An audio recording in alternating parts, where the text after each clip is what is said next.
রুশ অধিকৃত ক্রিমিয়ায় ৫টি ইউক্রেনীয় ক্ষেপণাস্ত্র ধ্বংসের দাবি করেছে রাশিয়া। বার্তা সংস্থা রয়টার্স জানায়, বৃহস্পতিবার army tactical missile system ATACMS নামের দূরপাল্লার ক্ষেপণাস্ত্রগুলো বিধ্বস্তের দাবি করেছে রুশ প্রতিরক্ষা মন্ত্রণালয়।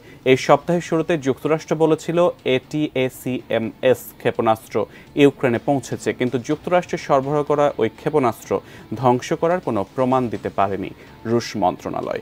ইউক্রেনের এই ক্ষেপণাস্ত্র হামলায় কোনো ক্ষয়ক্ষতি হয়েছে কিনা তা জানায়নি রুশ মন্ত্রণালয়। এদিকে ক্রিমিয়া বন্দরে রুশ স্থাপিত গভর্নর মিখাইল রাজভোজায়েভ বলেছেন, এই ক্ষেপণাস্ত্র হামলায় বেশ কয়েকটি আবাসিক বাড়ি এবং গাড়ির ক্ষতি হয়েছে, তবে কেউ হতাহত হয়নি।